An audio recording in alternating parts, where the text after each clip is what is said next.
soal etika dan untuk menguji akal sehat kita dalam memandang relasi publik dan pengadilan. Bung Rocky, the stage is yours.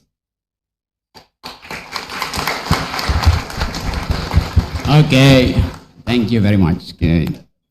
Ini saya buka.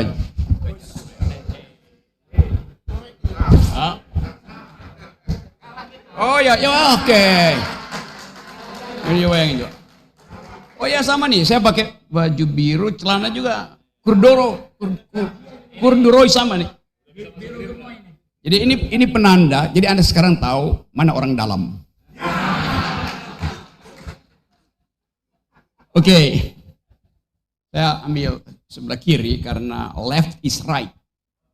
Kiri itu benar, karena kiri artinya melawan. Oke. Oh, nggak boleh di sini nih. Bisa foto itu jatuh ke saya, habis saya. Aduh. Berat. Udah deh. Saya pindah sini nih. Hancur nih.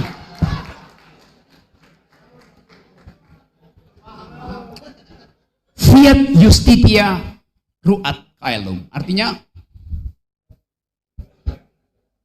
salah. Tegakkan keadilan supaya foto itu runtuh.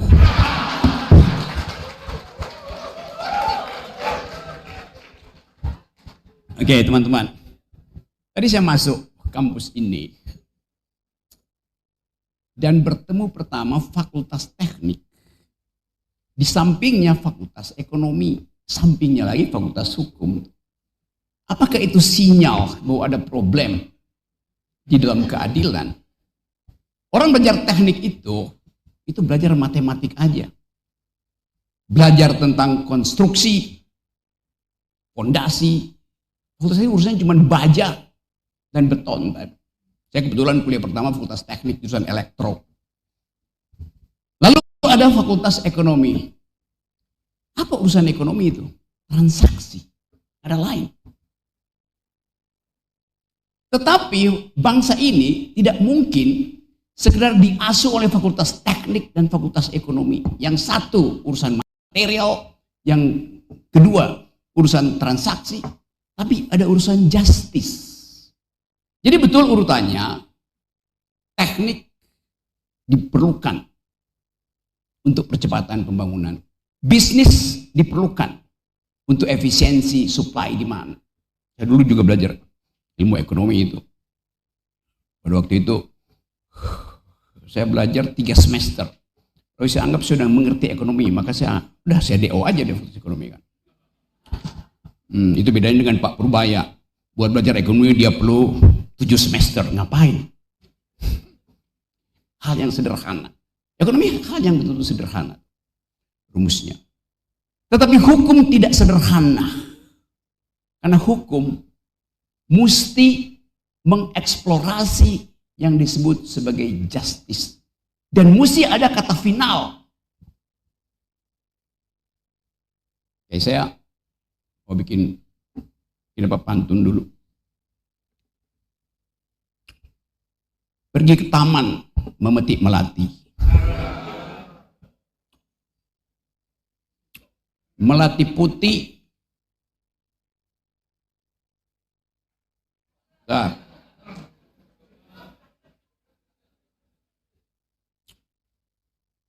Harumnya menyebar. Di ruang kampus tak perlu hati-hati. Karena dijamin oleh kebebasan mimbar. Jadi saya akan bicara tanpa perlu hati-hati. Tetapi di ruang pengadilan harus hati-hati. Karena itu diperlukan security. Di ruang kampus tidak perlu security. Apa bedanya court dan academic court? Apa bedanya ruang pengadilan dan ruang kampus?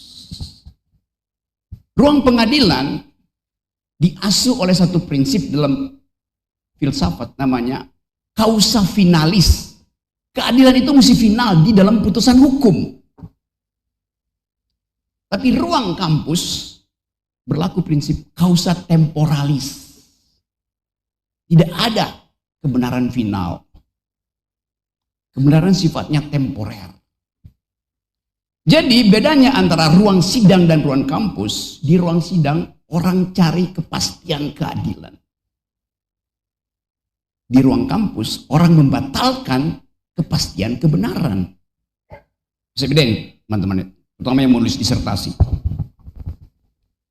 Jadi kita ada di dalam upaya untuk melihat mengapa di kampus tidak boleh ada a kind of contempt academic court. Karena kita menyelenggarakan perdebatan intelektual yang tidak boleh dihalangi oleh apapun. Termasuk kekurang ajaran mengucapkan kalimat. Kalau kampus menganggap kebenaran final, maka kampus berubah menjadi neraka. Yang final cuma neraka. Ada kepastian. Surga tidak pernah final, karena kita cari di situ. Jadi terlihat betul bahwa ada upaya untuk menyelenggarakan pikiran di kampus paralel dengan menyelenggarakan keadilan di ruang sidang. Ada kebutuhan bersama antara kampus dan ruang sidang. Intervensi kampus pada ruang sidang diterangkan dengan bagus tadi Haris Asrar, yaitu mempersoalkan legal reasoningnya. Nalarnya apa? Sehingga tiba pada kesimpulan yang memungkinkan orang merasa oke, kami terima keputusan itu. Tapi seringkali justru di situ masalahnya. Ada putusan tanpa legal reasoning. Lalu orang marah. Lalu kemarahan itu meledak di ruang sidang. Apakah itu contempt of court? Di situ hakim diminta untuk memaksimalkan logikanya, nuraninya, diskresi hakim diatur di situ.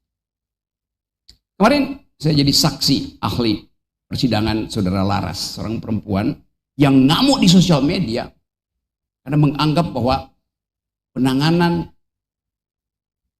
para aktivis itu tidak berbasis pada keadilan. Lalu dia diperkarakan di ruang sidang. Hakim bertanya, apa poin saya sebagai saksi ahli pada kasus itu? Saya bilang, di dalam hukum berlaku prinsip equality before the law.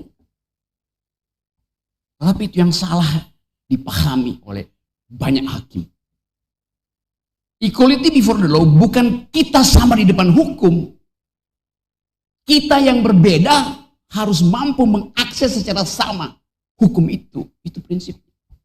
Saudara Laras adalah perempuan. Kalau saya melakukan hal yang sama, kemampuan saya untuk berretorika dengan logika yang runtun di depan hakim beda dengan sistem emosi yang ada di dalam cara berpikir perempuan. Jadi kalau perempuan marah, itu artinya dia mengeluarkan energi terbaiknya untuk menuntut keadilan. Basisnya adalah ethics of care. Karena dia care pada keadilan, dia marah di pengadilan. Apakah hakim mau usir dia? Jadi semua yang mencari keadilan tidak sama di depan hukum. Hukum yang harus memberi akses yang sama pada mereka yang berbeda. Itu prinsip equality before the law. Kita yang berbeda harus punya akses yang sama pada pengadilan. Saya laki-laki berpikir rasional, perempuan berpikir emosional. Lalu orang bilang hanya boleh yang rasional masuk di ruang sidang. Riset biologi menerangkan bahwa perempuan di depan ruang sidang dia akan gugup. Karena ruang sidang itu ruang laki-laki. Argumennya mesti rasional. Sementara perempuan tidak didesain oleh alam semesta untuk berpikir rasional. Karena dia berpikir tentang care. Laki-laki berpikir tentang right.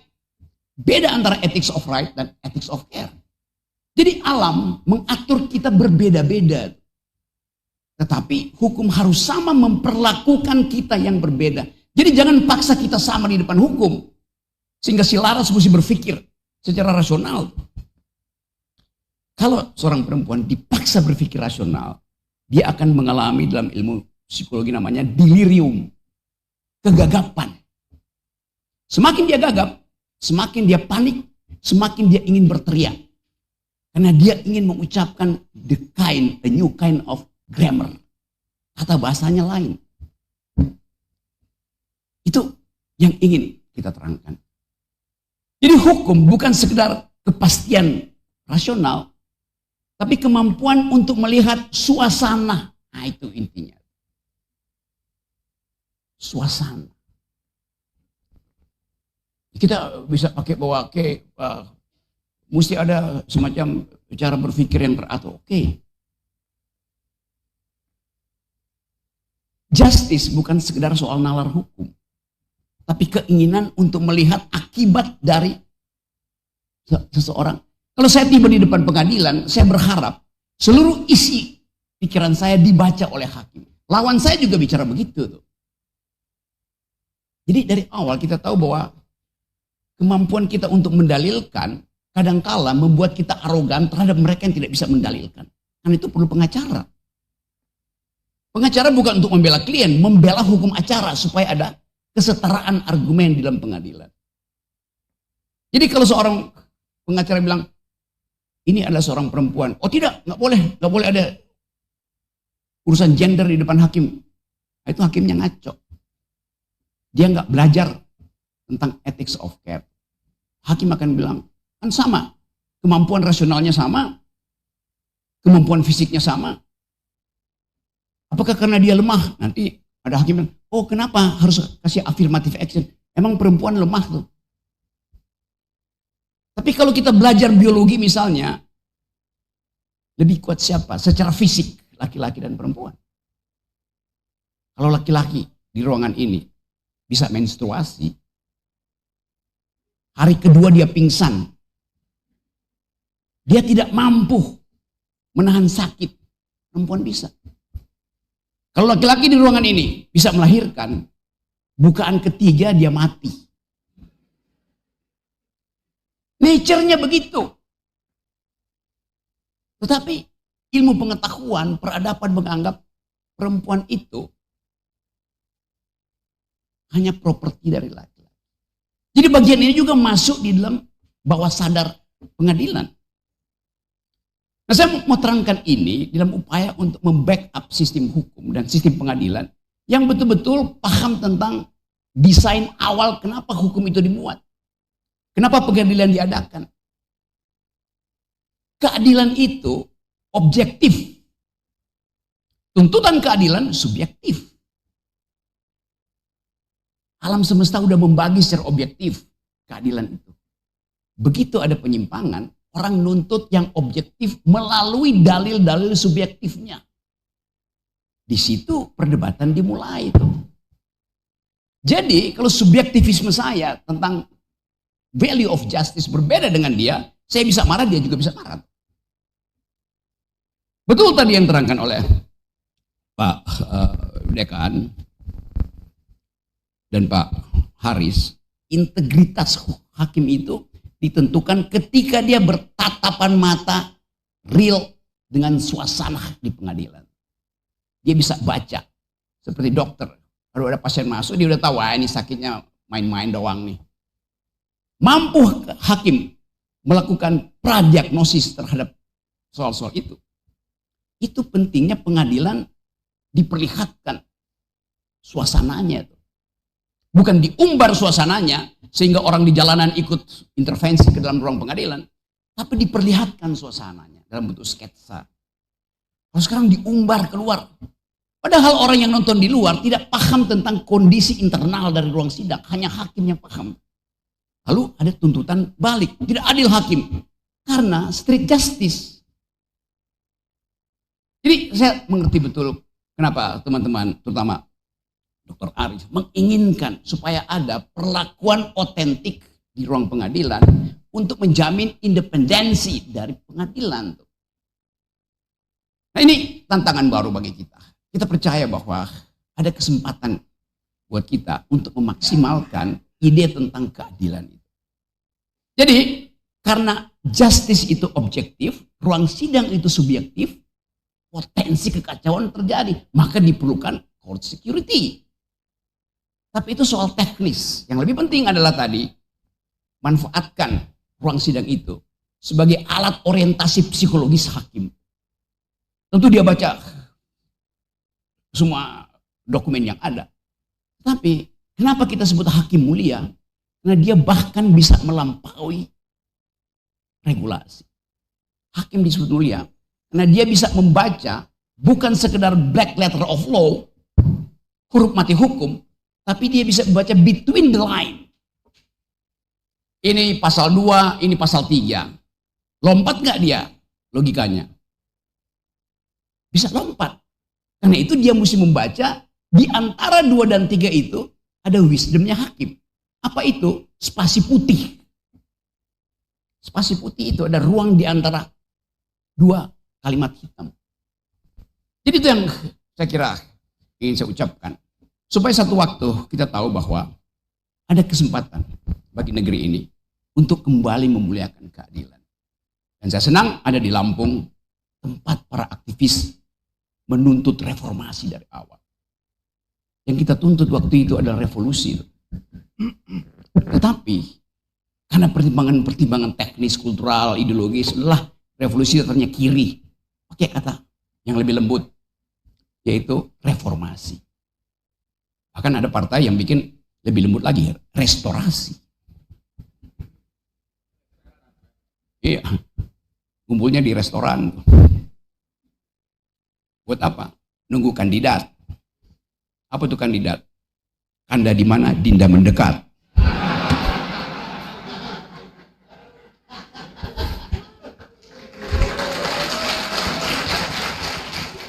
Jadi teman-teman semua, saya ada di Lampung. Kita ingin bicara tentang sesuatu yang kita dalilkan di awal reformasi. Didalilkan oleh Haris Asrar. Didalilkan oleh Habib, didalilkan oleh Arif. 98 itu saya bawa mahasiswa saya. Stop kuliah. Pergi ke DPR. Saya pimpin sendiri itu. Dihajar sama Brimob. Kita lari ke ruang parkir Atma Jaya. Lompat ke belakang situ, ternyata ada got besar itu. Bajunya kosong. Bukan cuma saya, semua dosen UI saya seret untuk bawa mahasiswanya. Saya ada di situ. Khatib Basri, bekas Menteri Keuangan, dosen FEUI, bilang, "Dek, bawa mahasiswa lu." Syahrir, Dr. Syahrir, juga dosen FEUI. Ciil, kita mau demo, gua bawa mahasiswa filsafat, Dedek bawa mahasiswa FE, Pak Syahrir bawa mahasiswa S2, S3-nya, dan saudara Jimmy Siahaan dari Universitas Nasional. Jadi kita punya pengalaman otentik dengan memperjuangkan keadilan tuh. Karena itu, kalau saya marah, ada alasan historis kenapa saya marah. Kalau Haris Asrar ngamuk, ada alasan historis kenapa dia ngamuk. Kalau Habib ngamuk lagi, dan Arif ngamuk lagi, Lampung akan jadi pusat revolusi baru. Itu intinya. Jadi teman-teman, nanti kita bercakap-cakap. Saya percaya bahwa kita punya energi untuk mempertahankan keadilan. Mulai dari Fakultas Hukum Lampung. Kita tahu negeri ini sedang tenggelam. Tapi saya ingin Lampung menjadi pelampung. Terima kasih.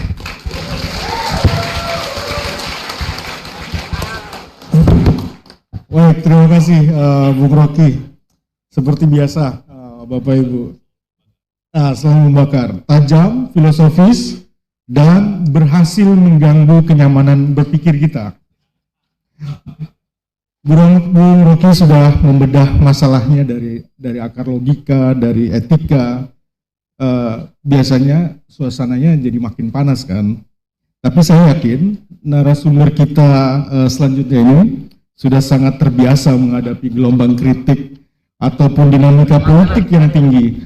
Dari panggung filsafat, kita sekarang beralih ke panggung kebijakan nyata yang ada di Senayan. Sekarang bola panas ada di tangan pembuat regulasi.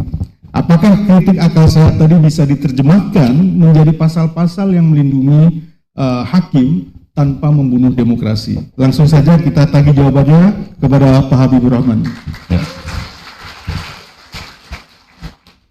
Ya, Assalamualaikum warahmatullahi wabarakatuh.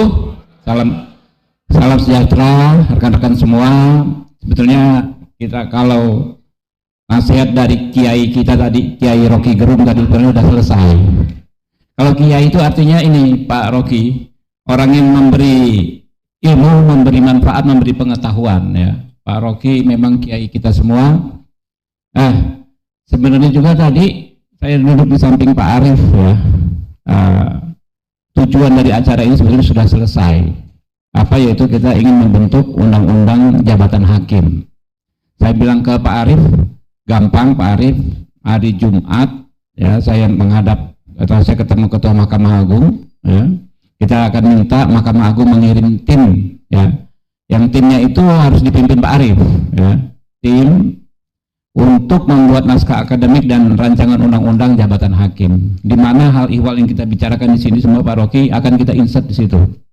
Nanti Pak Rocky kita undang ke Komisi 3, Pak Haris Tasar juga kita undang ke Komisi 3 untuk memberikan masukan ya. Yang tadi disampaikan di sini kita untuk memperkaya naskah akademik dan RUU kita akan maksimalkan bisa 2 kali masa sidang bisa selesai. Jadi sekitar bulan Juni kita sudah punya undang-undang jabatan hakim ya, yang di dalamnya ada soal court security ini, jaminan keamanan terhadap hakim. Kasih tepuk tangan dulu dong untuk maka. Ya, tapi ini menarik, ini kesempatan yang amat berharga untuk bicara soal hukum dan keadilan.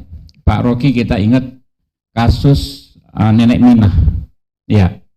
Situ hakimnya di Pengadilan Negeri Purwokerto ketika memutus beliau menangis karena ada pertentangan antara mengedepankan hukum ya dengan keadilan.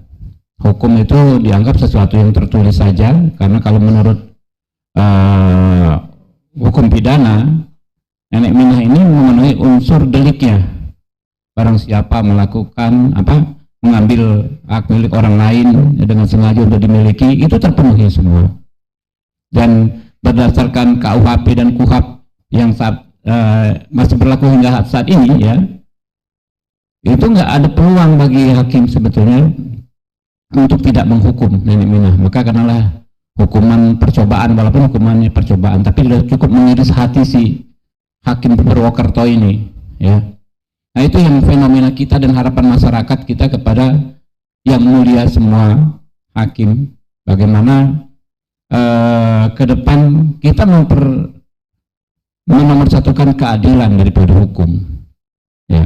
Banyak sekali ya kasus-kasus yang terjadi hingga hari ini ketika yang kita lihat ya lebih kepada sekedar menerapkan hukum daripada memenuhi unsur-unsur keadilan. Karena itu kemarin Pak Rocky, Pak Haris, semaksimal mungkin kita masukkan nilai-nilai tersebut dalam KUHP dan KUHP yang baru.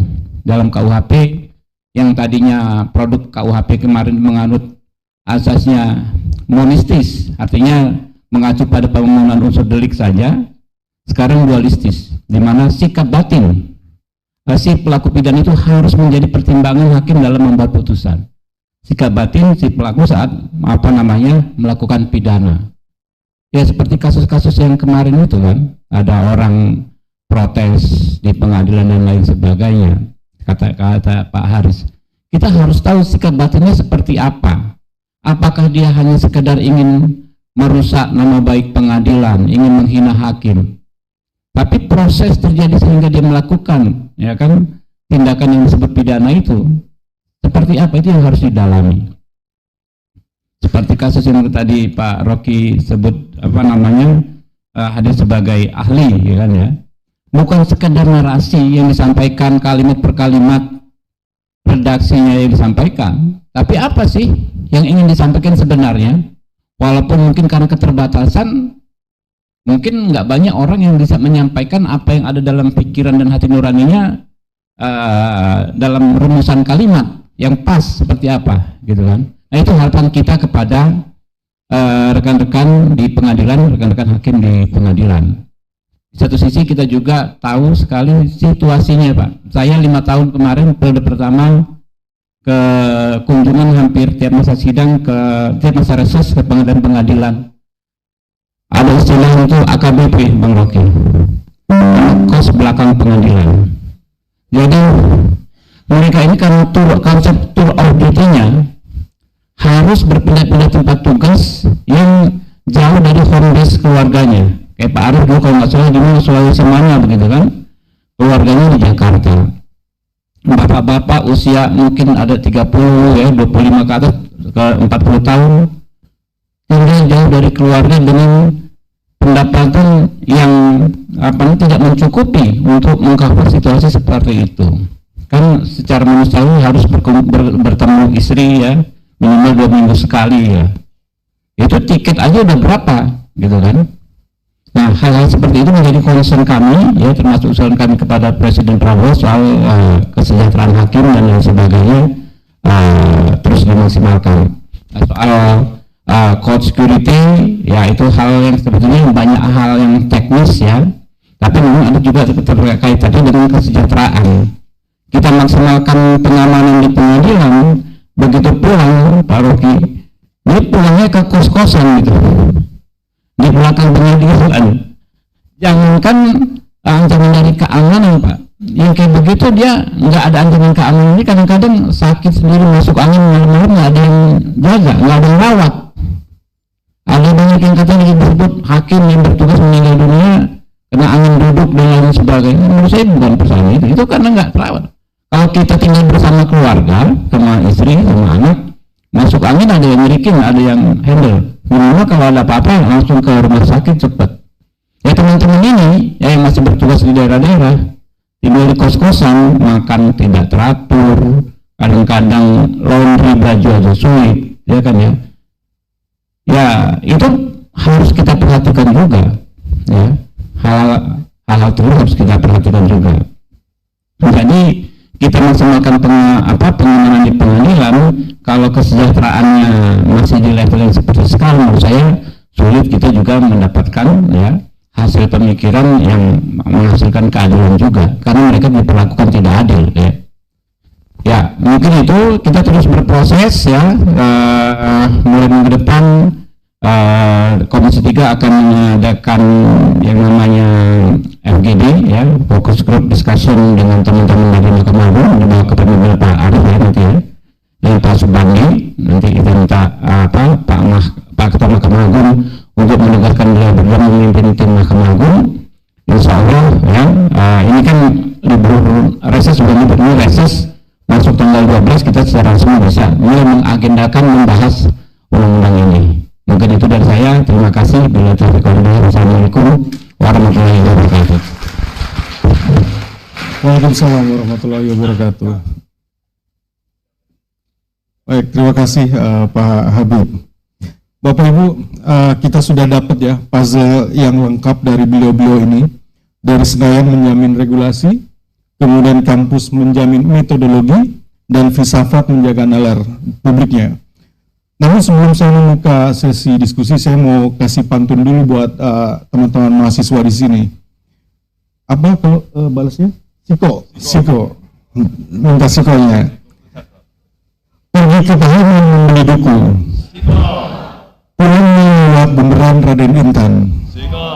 Mahasiswa UIA jangan terpaku, mari bertanya agar masa depan hukum ada kepastian. Jadi untuk memancing audiens bertanya kepada para narasumber. Baik, sesi tanya jawab, saya buka kesempatan pertama 3 orang. Sebutkan nama dan pertanyaan diajukan ke siapa. Ya, ini yang pertama yang dari tengah, minta tolong mic-nya yang dekat kamera. Oh, Ibu. Selamat siang, perkenalkan nama saya Nanda dari mahasiswa Universitas Katolik Parahyangan Bandung. Sebelumnya pertanyaan pertama ingin saya tunjukkan ke Bang Yoris.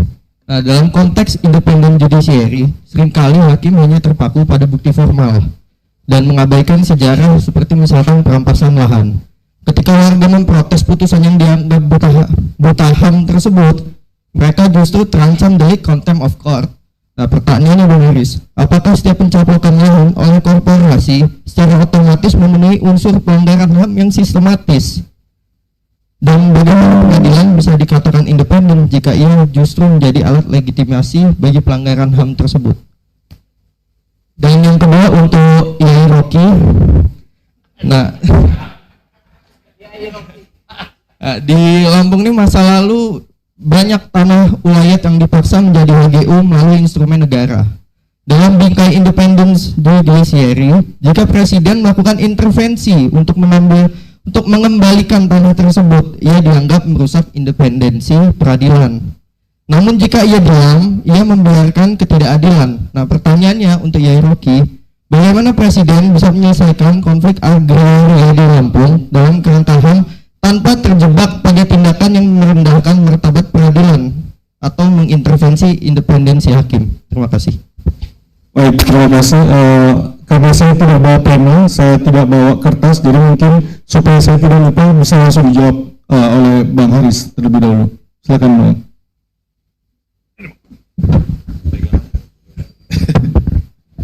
Baik, makasih. Saya langsung jawab aja yang tadi soal apa namanya independent judiciary. Betul, independent judiciary itu sebetulnya dia kemandirian peradilan yang dipersyaratkan sebetulnya. Ini bahasa idealnya gitu ya. Dia dirumuskan konsep itu kepada satu pihak yang kemudian kita kenal sebagai pengadilan dan para hakim, untuk memang sejak dibangun konsep itu untuk mengoreksi. Kalau buat kita yang mengakses ke pengadilan, untuk bikin gara-gara. Jadi pengadilan itu sebetulnya harusnya memfasilitasi kenakalan kita, karena kita kenakalan sebagai sebuah cara ketika kita nggak terima pada establishment kekuasaan yang kemudian menciptakan penderitaan. Kan konsep sejarah konseptualnya kan begitu. Tetapi si pengadilan ini dilengkapi. Kalau polisi dan tentara, polisi dikasih aturan hukum, tentara dikasih senjata, hakim dia memang kesannya dikasih hukum, tapi sebetulnya di atas hukum dia harusnya mengeksersis sebuah wisdom yang berani membongkar ulang, memeriksa, ngacak-ngacak materi yang dibawa ke dia. Jadi dia bukan sekedar mengadili mana yang salah, mana yang benar, tapi dia sedang merekonstruksi ke depan sebaiknya seperti apa. Nah, karena tadi dikasih kewenangan begitu, dia dikasihlah kekebalan hakim. Harusnya seperti itu. Dan disepakatilah bahwa semua hampir di dunia nih ada tren sosial, tren politik, semua harus sah di mata hukum, rule of law, melalui proses hukum. Jadi dianggaplah sebagai sesuatu yang final. Nah, itu semua dilihat hanya pada bagian akhir. Harus final, independen, tapi kemudian dia diganggu hakim-hakim ini. Pelapor khusus PBB bagus banget. Saya sangat menyarankan buat teman-teman. Jadi ada pelapor khusus PBB di bidang independent judiciary. Kebetulan saya kenal sama dia seorang profesor di New York University. Dia bikin, karena dia akademisi, jadi dia lancar betul bikin paper-papernya atas nama independent judiciary tadi itu. Sedikit ya, independent judiciary itu adalah badan di PBB yang dikasih kewenangan untuk memeriksa soal kondisi peradilan. Jadi peradilan itu hakim dan peradilannya di berbagai negara. Papernya dia 2 tahun lalu bagus banget. Ini yang poin yang saya mau sampaikan ke Anda. Dia mau bilang bagaimana para hakim diintervensi oleh para oligark, oleh orang-orang yang punya kekuasaan. Itu bukan cuma fenomena di Indonesia, ternyata fenomena yang cukup mengglobal. Nah, terakhir saya mau bilang begini, hakim ini powerful, punya kekuasaan, dan dia punya kayak semacam legitimasi. Meskipun belum tentu menjustifikasi. Dia punya legitimasi. Jadi dia hakim dan pengadilan ini diserang, dikooptasi, dikelilingi. Banyak orang ngumpet di belakang kekuasaannya. Walhasil, pengadilan justru menjadi bagian dari praktek pelanggaran hak asasi manusia. Jadi tadi Anda tanya soal kasus-kasus perampasan aset kan? Sama. Perampasan tanah, perampasan aset. Yang gampang aja lah. Pengadilan menjadi alat legitimasi penagihan utang. Pernah kepikiran nggak? Itu kasus yang remeh-temeh kan? Bahkan ada satu orang di UNJ ya dapat gelar profesor gara-gara judi online sama pinjaman online. Karena ini situasinya udah gawat betul kan? Dari sisi angka, jumlah orang yang terlibat sudah jutaan. Dari sisi rupiah, itu juga sudah mengkhawatirkan. Sumber rupiahnya, bahkan dari duit bantuan negara. Ya kan? Nah ketika dia bersengketa dibawa ke pengadilan, pengadilan juga kadang kerap kali menjadi bagian sekedar mengesahkan melegalisasi praktek penagihan-penagihan tadi. Nah, padahal ada problem ekonomi, ada problem sosial. Saya paham lah cara kerja hukum acara. Pasti hakim juga nggak bisa keluar dari apa yang didalilkan. Tapi saya bertanya-tanya, ujungnya di pengadilan, boleh nggak hakim bicara ke pemerintah, hey, ini nggak bener ini judi online, nggak bener ini soal pinjaman-pinjaman ini, yang ujungnya minta pengesahan-pengesahan untuk lelang-lelang aset gara-gara pinjaman online. Karena semua data itu ada di pengadilan. Nah, maksud saya tuh independent judiciary itu di situ. Dia bukan hanya tidak bisa disentuh oleh si eksekutif dan legislatif, tetapi keindependenannya itu dia juga aktif. Karena dia punya temuan soal fakta dan kebenaran. Dia bisa pakai itu. Kalau dia nggak pakai itu, dan dia cenderung membaca teks, nah kemudian akhirnya dia menjadi sesuatu yang bagian dari produksi pelanggaran HAM tadi itu. Saya cukupkan di situ. Terima kasih. Baik, tadi Mas mengerti juga ya pertanyaannya. Oke. Silakan Bung. Oke, Anda jebakkan problem itu dalam dilema hukum tadi itu. Apakah Presiden Prabowo boleh tanpa putusan pengadilan reclaiming tanah-tanah adat itu? Reasoningnya apa itu? Tadi Haris terangkan dengan baik bahwa hakim diminta untuk membayangkan bahwa di dalam status positivistiknya ada wisdom yang beredar secara imperatif. Sekarang coba kita lihat satu kasus supaya kita bisa bedah soal ini. Masyarakat adat, namanya masyarakat adat. Rempang adalah komunitas masyarakat adat. Diubah oleh Bahlil menjadi masyarakat ekonomi.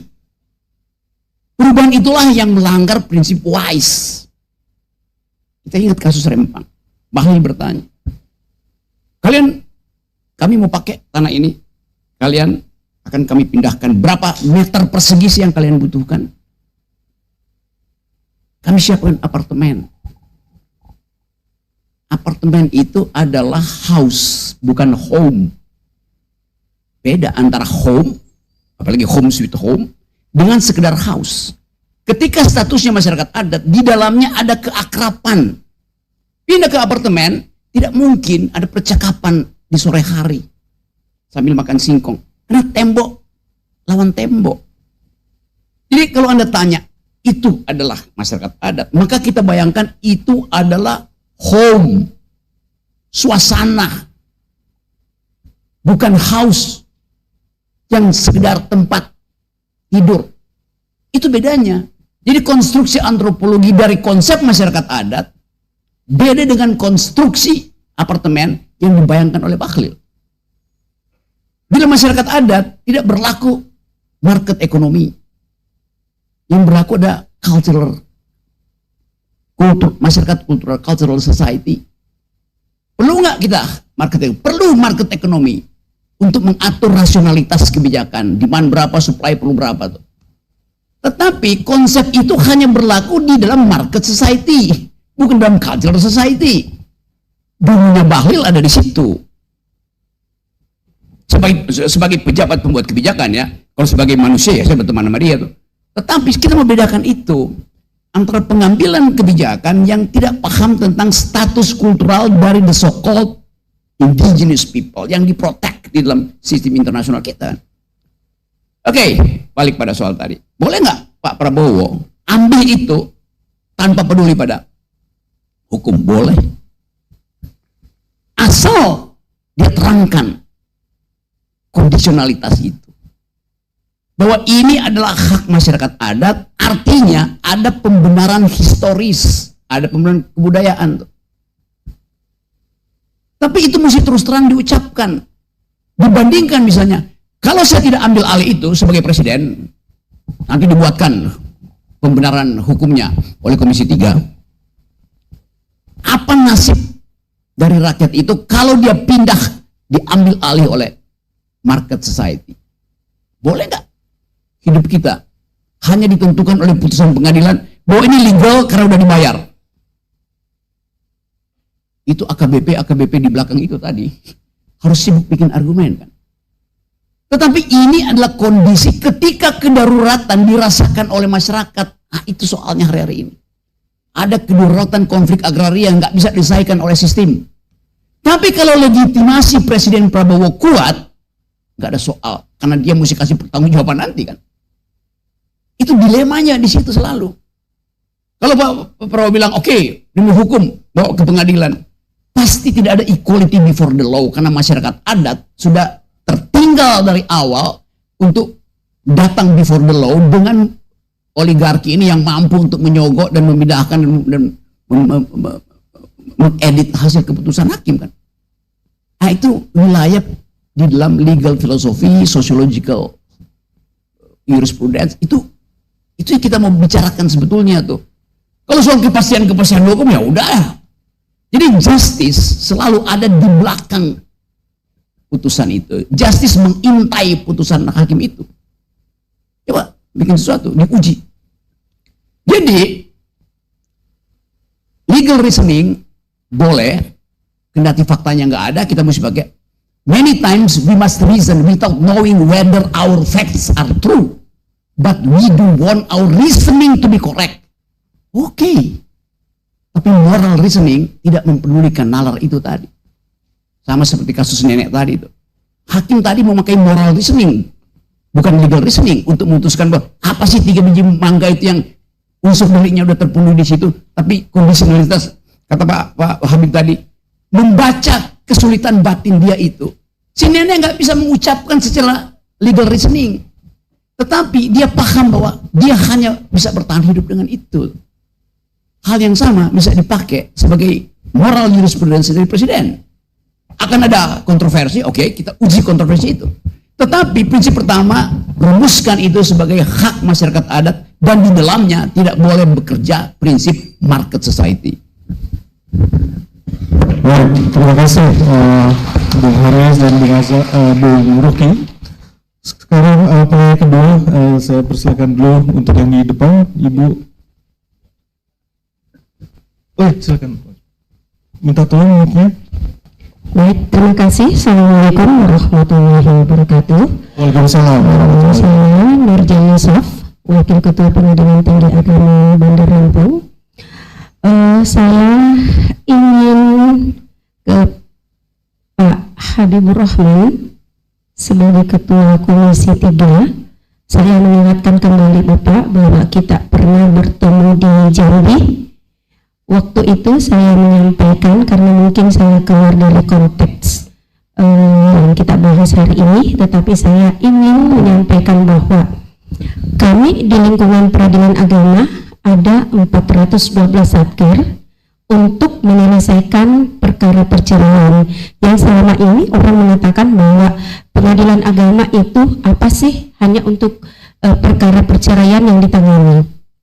Nah, saya ingin menyampaikan data Bapak Habibur Rahman bahwa sekitar dari 412 satker itu ada sekitar 700.000 perkara yang diterima seluruh Indonesia.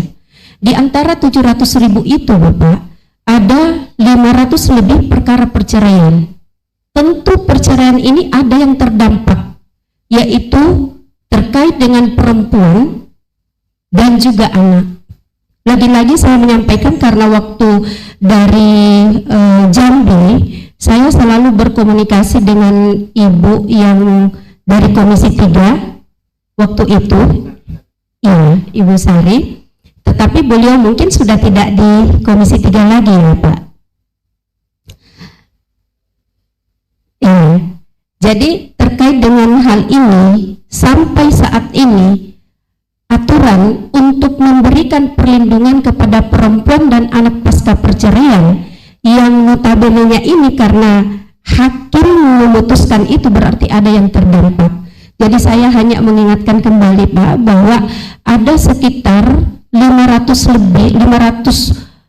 lebih perempuan yang terdampak akibat perceraian dan juga anak Pak. Dikali 2 1 anak dalam perceraian itu berarti ada sekitar 1 juta lebih korban perceraian anak ini terdampak. Nah sampai saat ini regulasi untuk memberikan perlindungan kepada perempuan dan anak ini belum ada, sehingga yang punya kewenangan terkait dengan ini adalah DPR khususnya di Komisi 3. Jadi mungkin itu hanya saya mengingatkan kembali Pak, mudah-mudahan regulasi terkait dengan itu belum ada, karena yang terdampak perceraian ini adalah masyarakat menengah ke bawah.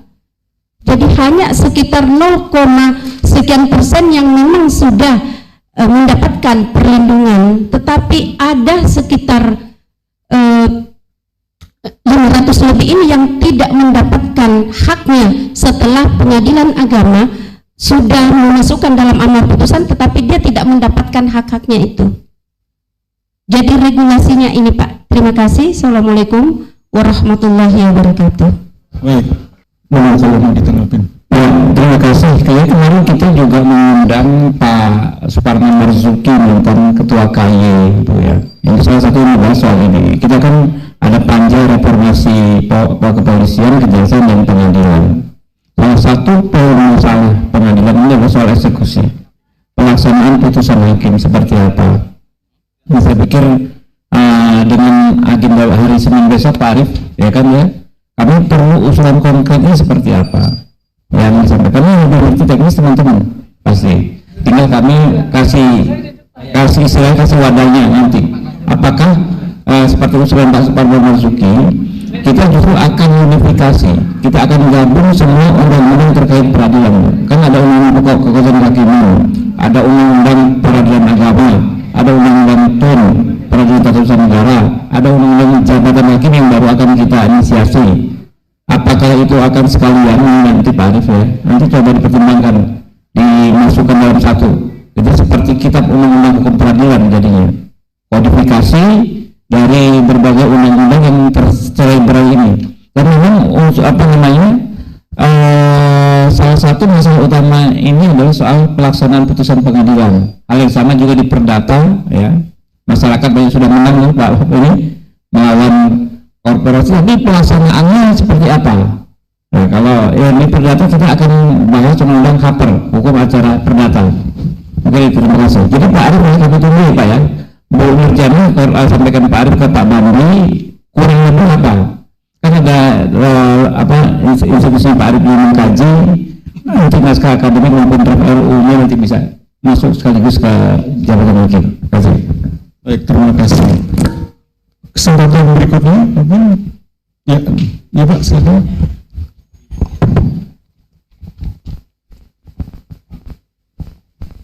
Sebutkan nama dari mana Pak? Bismillahirrahmanirrahim.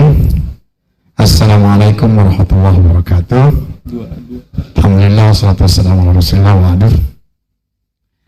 Yang saya muliakan para senior saya, para hakim tinggi, calon hakim agung nih, Pak Arief. Bapak-bapak, para narasumber yang saya banggakan, adik-adik mahasiswa yang saya banggakan. Nama saya M. Arkom Pamulutan, Pak Habib, khusus Pak Habib, insya Allah ingat waktu tahun yang lalu walaupun tidak hadir di DPR, Pak Habib ya dihadiri oleh Pak Daso kalau nggak salah, kita sempat bicara tentang SHI, Societas Hakim Indonesia. Saya sempat katakan dulu tahun yang lalu dan hari ini saya katakan juga, di ruangan ini yang pakai kopiah cuman kami bertiga, saya, Pak Prabowo, dan kawannya Bung Rocky. Saya sampaikan, nama saya M. Arkom Pamulutan. Penugasan saya hari ini sebagai Wakil Ketua Pengadilan Agama Gunung Sugih. Kalau dulu saya datang ke DPR sebagai bekas Ketua Pengadilan, sekarang diangkat lagi jadi Wakil. Masya Allah.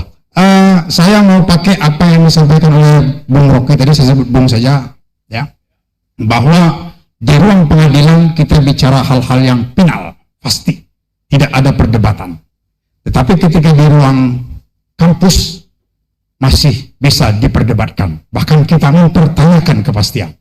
Oleh karena itu mohon maaf para senior, para hakim, saya bicara di sini dalam konteks di kampus gitu ya.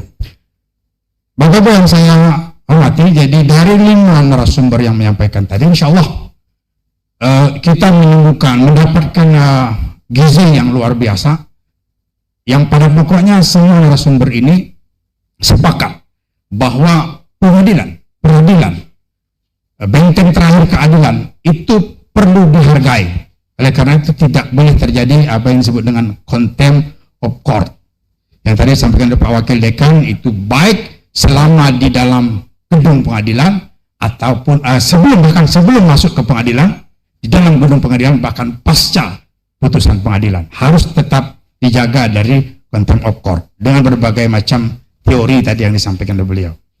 Kemudian tentang keamanan hakim, dari sekilas Pak Arief saya catat bahwa sudah tidak saatnya lagi hakim ini diamankan atau pengadilan ini aparat ini diamankan seperti pengamanan yang seperti yang biasa gitu ya. Jadi justru mereka lebih aman ketika hatinya nyaman dengan suasana yang kondusif bagi mereka. Tadi disinggung sekilas oleh Pak Habib bahwa ada hakim yang menjadi kos belakang kantor ya, belakang pengadilan. Itu kenyataan yang kita punya. Oleh karena itu kita tidak bisa menutup mata tentang hal itu. Nah, sekarang yang kita cari adalah jalan keluar yang betul-betul efektif dan real, gitu kan? Tidak hanya berbicara di ruang-ruang ideal, tapi ruang-ruang yang nyata. Saya catat bahwa khusus untuk keamanan pengadilan itu paling tidak bisa kita diskusikan ini, karena ini belum final saya kira, bahwa yang perlu diamankan itu satu adalah pengadilan itu sendiri. Maka dibutuhkan pengadilan yang representatif, yang aman dan nyaman, sehingga bagi penghuninya dan masyarakat yang hadir itu terasa aman dan nyaman. Yang kedua, keamanan bagi aparatur pengadilan itu sendiri. Keamanan bermakna bukan aman dari ancaman fisik, tapi tentu lebih banyak kepada ancaman psikologis, kenyamanan, ketenangan ketika dia bekerja sehingga dia bisa menghasilkan karya yang baik, yang berkeadilan, yang bersifat final tadi yang dikatakan oleh Bung Rocky. Yang ketiga, keamanan bagi pengguna pengadilan itu sendiri. Tentu keamanan itu juga sejak beliau berpikir, orang-orang itu berpikir untuk ke pengadilan sampai dia pulang dari pengadilan. Nah, hal ini tentu tidak bisa kita hanya bicara dengan teori-teori saja, tetapi perlu alat bantu pendukungnya. Kita tahu insya Allah Pak Habib sudah berkeliling betapa pengadilan itu tidak semuanya didukung oleh peralatan-peralatan yang memadai untuk pengamanan dari segi gedungnya.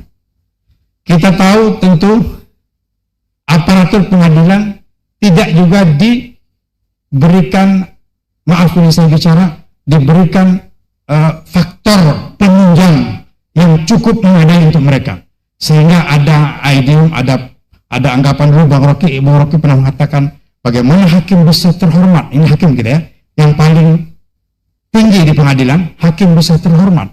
Kalau dia merasa minder berhadapan dengan lingkungan yang tentu dengan apa? Dengan kelebihan yang lebih jauh daripada para hakim itu. Kemudian bagaimana masyarakat juga bisa nyaman ketika akses ke pengadilan tidak terpenuhi. Untuk memiliki akses pengadilan perlu juga apa namanya itu alat-alat kesehatan. Baik, Pak. Maka saya kira ini sebenarnya kita jujur untuk memberikan dalam rangka keamanan kenyamanan hakim ini, itu kebetulan ada Pak Habib di sini, untuk coba kita buka kembali kesempatan kepada apa namanya itu pengadilan ini sebagai kekuatan apa yang ketiga, itu ada legislatif, ada yudikatif, ada eksekutif, untuk bisa mengelola sendiri apa namanya kemandirian anggaran untuk supaya bisa terpenuhi itu. Saya kira itu penting. Karena selama ini masih dipegang kita oleh eksekutif. Terima kasih Pak.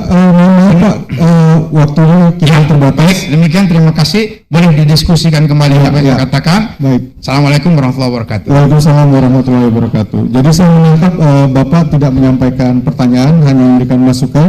Ya. Dan saya pikir nggak perlu ditanggapi. Kita akan memberikan kesempatan kepada teman-teman mahasiswa yang paling atas tuh. Yang mana? Yang begini. Yang begini. Wabarakatuh. Waalaikumsalam warahmatullahi wabarakatuh. Nama saya Juanel Nataris Yazid. Sekarang saya mahasiswa pasca sarjana di Fakultas Hukum Unila. Tadi pertanyaannya kata moderator diserahkan ke Bung Rocky ya. Nah ya, ini untuk Yai Rocky juga. Diserahkan apa diserang ke? Oke.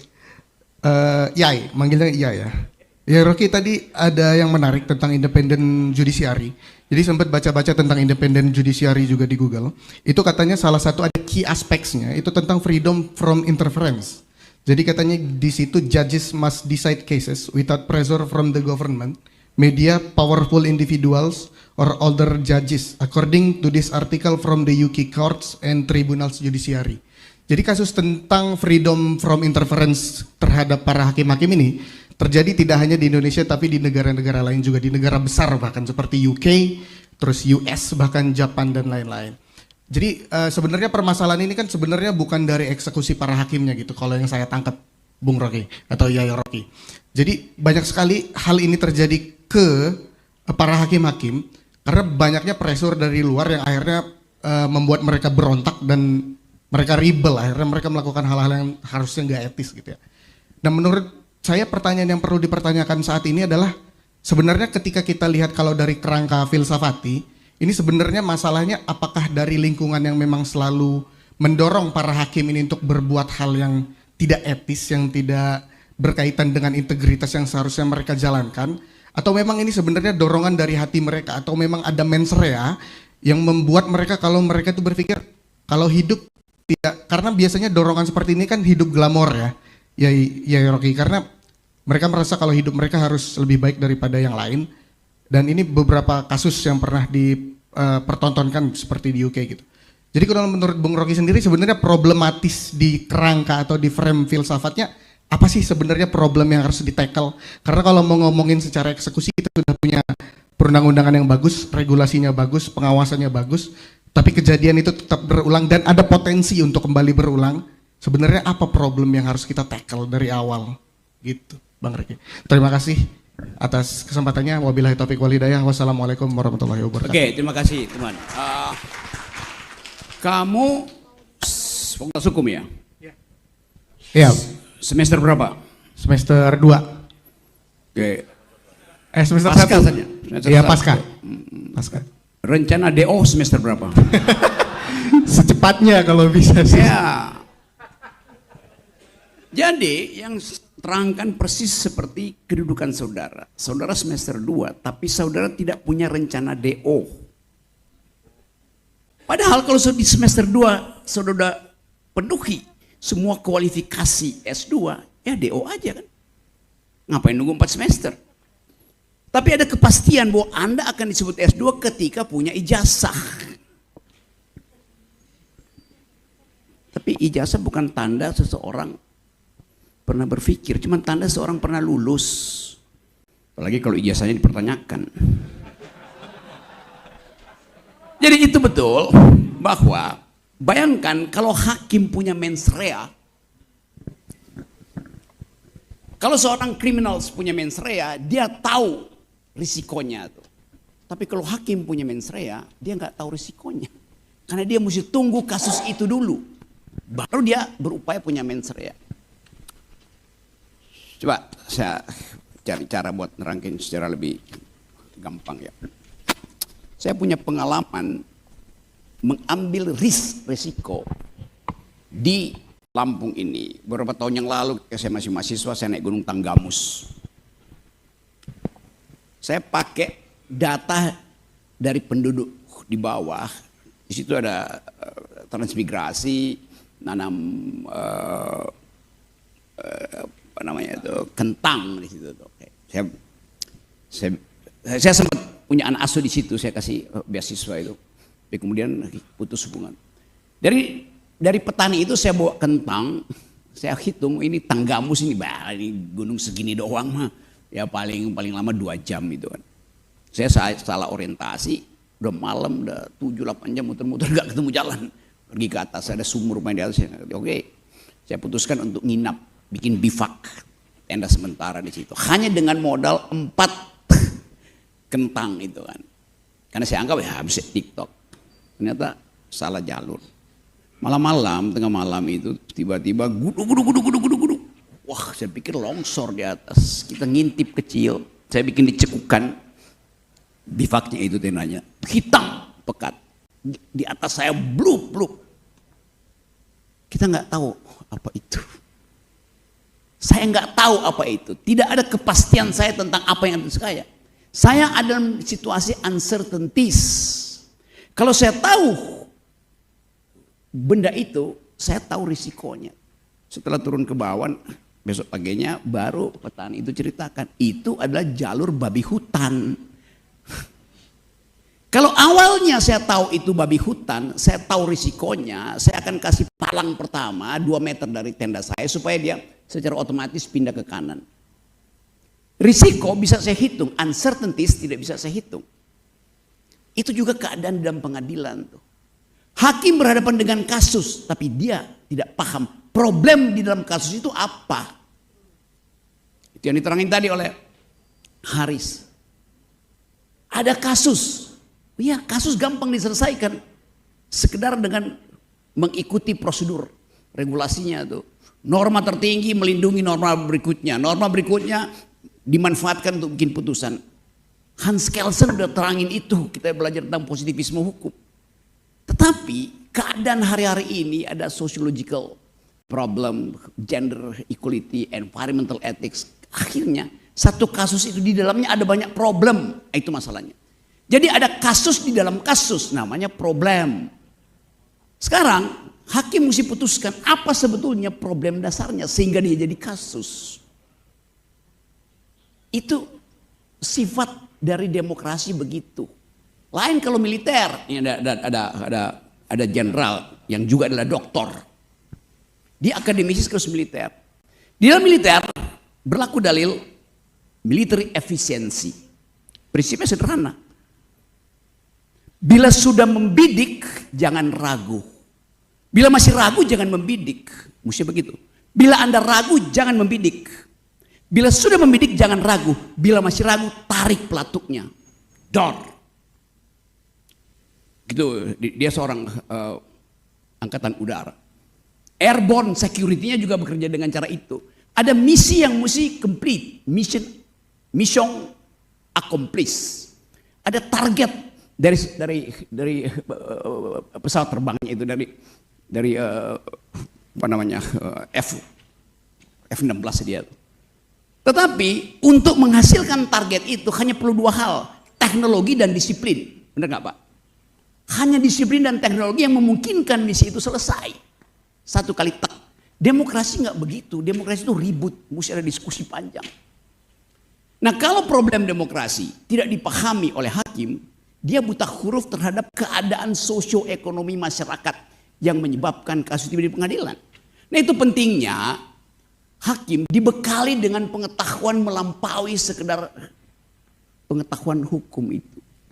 Nah, kritik saya selalu kalau saya baca kurikulum fakultas hukum, lulus fakultas hukum tapi tidak paham hukum, dia cuma paham undang-undang. Itu bedanya tuh. Hukum itu aspeknya panjang, banyak tuh. Jadi bahaya kita hari-hari ini, fakultas hukum tidak mengajarkan ilmu hukum, hanya mengajarkan undang-undang. Ya kita ganti aja, jangan FH, FUU, fakultas undang-undang. Kalau Anda kesel tambah CK, fuck. Tapi kita mau mulai merubah kultur itu. Supaya dihasilkan kembali fakultas hukum yang paham bahwa hukum itu menganalisis problem, bukan kasus.